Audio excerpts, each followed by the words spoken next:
Pour vous, ils vous ont pas mis en sécurité hier? Pas du tout. En annulant la manifestation, c'était pas justement... Mais pourquoi ils nous ont empêchés de passer quand tu vois qu'à 11h du matin, on a déjà comme information qu'ils ne nous laisseront pas sortir? Ils ne nous laisseront pas sortir. C'était prévu de faire ça. C'est leur stratégie. Tu sais, aujourd'hui, j'invoque deux choses avec mon visage. Hein. Les gens qui ont peur et qui ne viendront plus, et ceux qui ont du courage et qui reviendront. Là, quand tu vois ça hier, là j'ai le monsieur à côté de moi, sa maman hier, elle a eu peur, elle ne viendra plus. Il est là le problème. Pour vous, c'est une stratégie? Ah, mais bien sûr. Alors, tu as la stratégie de la peur, de la mutilation, de l'amendement, de l'emprisonnement. On n'en parle pas assez.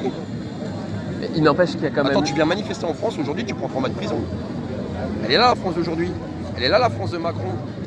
Macron écrit l'histoire de France en lettres de sang aujourd'hui, de par les mutilations. Il est mignon, monsieur Castaner, de nous traiter de barbares à 10h ce matin. Excuse-moi, qui c'est qui tient 25 œils dans sa main? C'est lui, hein. Moi, j'ai le mien dans la mienne. Lui, il voit de ses 2 yeux. Donc le barbare, il faut peut-être se poser la bonne question, qui sont... Parce qu'on appelle les flics barbares, hein. Mais il y a toujours le barbare en chef. Hein. Il n'empêche qu'il y avait quand même des fauteurs de troubles hier.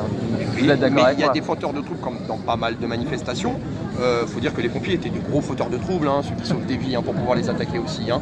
Maintenant, ils savent faire la différence. Il y a des gens qui sont fichés, on les laisse rentrer. Et puis quand tu vois qu'il y a des fauteurs de troubles qui arrivent de passer du côté des fauteurs de troubles et intégrer le cortège des policiers et se mettre à l'abri, posons-nous les bonnes questions. L'image tourne énormément sur Internet de ces 2 personnes qui vont rejoindre les policiers, qui crient « On est de la BAC, on est de la BAC, on est de la BAC ».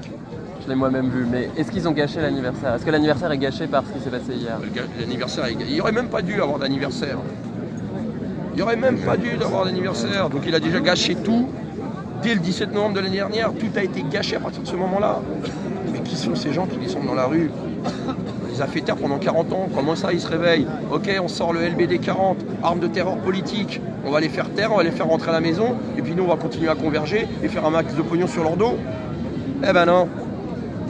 Ça, c'est le petit cheveu dans la soupe. Ça s'appelle le citoyen qui porte un gilet jaune. Le citoyen qui porte un gilet jaune, non pas un gilet jaune.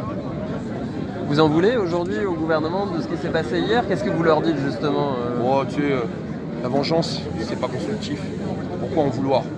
Mettons-les face à leurs responsabilités, mettons-les face à leur incompétence à gérer le maintien de l'ordre, qui se remettent eux aussi en cause. Et puis tu sais, hein, qui écrit les légendes? Les gens. Ils auraient pu faire de Macron une légende s'ils se seraient intéressés aux gens. Tu sais, je viens de le dire, hein, la chance c'est comme le Tour de France. Tu l'attends des heures et elle passe en quelques secondes. Donc il n'a pas su la saisir. Dommage. Merci beaucoup. Merci à toi. Oh, c'est l'ami. Excusez-moi, vous allez garder combien de minutes sur l'entretien? Vous allez le couper comme d'habitude et garder quelques secondes C'est juste qu'on a un JT qui est calibré, donc on va garder 15-20 secondes de ce qu'il Voilà, a dit. c'est ça quoi. Voilà. Donc à chaque fois, en fait, ça intéresse juste, vous retenez juste ce qui intéresse la ménagère qui ne veut pas de leader, mais on ne va veut pas blairer les gilets jaunes. Voilà, mais si, vous faites de la... Franchement, je vous dis la vérité. Aujourd'hui, vous êtes là pour faire, voilà, genre, quelque part, on va quand même leur donner un petit peu de parole. Mais vous êtes devenu une chaîne de désinformation. Moi, j'ai connu des journalistes de France 2 qui sont partis parce que c'est plus de l'information que vous faites aujourd'hui, c'est de la désinformation. Déontologiquement, vous êtes plus du tout valable. C'est du n'importe quoi. Vous dites pas la vérité, vous montrez pas la vérité. Moi, à mon niveau, je sais ce qui se passe sur les réunions avec les rédacteurs en chef, etc. On préfère montrer les fesses de madame sur une flash plutôt que montrer la vérité, parce que ça se vend plus, c'est tout. Voilà. Mais c'est franchement... non, mais pas France 2, c'est le service public, c'est pas normal. Et déontologiquement, toi t'es là, tu fais ton taf, mais derrière ceux qui sont en haut, franchement aujourd'hui, c'est n'importe quoi. C'est n'importe quoi. C'est la salle, c'est vrai qu'il a pris cher, il était après France 2. Ouais, c'est Ouais, voilà, vous avez pu suivre un petit peu. Il y a pas mal de médias qui sont là aujourd'hui. On a entendu, on a entendu Jérôme, voilà, qui s'est exprimé, franchement, qui parle juste et bien, voilà, pour dire les choses. Il y a Marseille qui avait vu, oh putain, j'ai fait 900 km pour te voir. Tu vois, et hier, quand j'ai vu le bordel qu'il y avait... Et voilà quoi, donc bon, c'est dur, franchement c'est très dur parce qu'on ne sait pas, voilà, on sait pas trop où tout ça va ça va nous amener, en tout cas, je pense qu'il y a de plus en plus de gens qui ouvrent les yeux et qui voient ce qui se passe. Voilà, on sait très bien que les médias, sur l'interview qui a été faite, j'ai posé la question donc à France 2, voilà, sur peut-être 5 minutes d'interview, ils vont en garder 15 secondes. 15 secondes, donc pour faire plaisir, voilà, histoire de dire on a donné la parole à Jérôme Rodriguez et puis c'est tout. Et c'est pitoyable parce que voilà, c'est tout, voilà, c'est tout ce qu'il a pu dire qui est intéressant. Voilà, chaque mot est pesé, chaque mot définit bien la situation et c'est pas normal. C'est pas normal. On a vu ce qui s'est passé hier, place d'Italie. C'est absolument lamentable. On a bien compris que dès le départ, il y a une manifestation qui est prévue à 14h. C'est pas compliqué. Ça fait des mois et des mois que tout ça dure. C'est facile de pouvoir.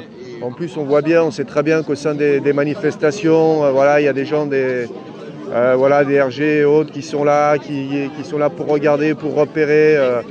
Mais bon, on préfère laisser casser, on a besoin de faire des images. D'ailleurs, il n'y avait qu'à voir hier soir sur les chaînes classiques. C'était encore une fois de plus, voilà, tout de suite, on a une interview et puis on monte les images et on les remontre et on les repasse en boucle sur les différentes chaînes, les BFM et compagnie pour ne pas les nommer. Voilà, la casse, les casseurs, encore les casseurs, le mot casseur, on cherche à graver ça dans l'esprit des gens. Voilà, gilet jaune égale casseur. Et voilà, par contre, on ne s'intéresse pas à ceux qui viennent foutre le bordel dès le départ des manifestations pour essayer de ne pas les faire évoluer. Et ça, c'est anormal. Voilà.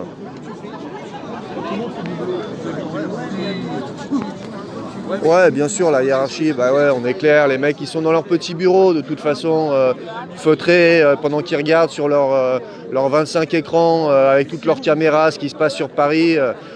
Aujourd'hui, ils ont des caméras qui sont capables de voir presque ce qu'il y a dans votre poche, mais par contre, voilà quoi, ils sont pas capables tout de suite d'aller éventuellement choper les quelques éléments qui vont arriver et qui vont tout faire pour nuire finalement à la manifestation. Parce qu'après, on pourrait se dire, ok, voilà, on veut montrer qu'on est là, on veut faire du bruit.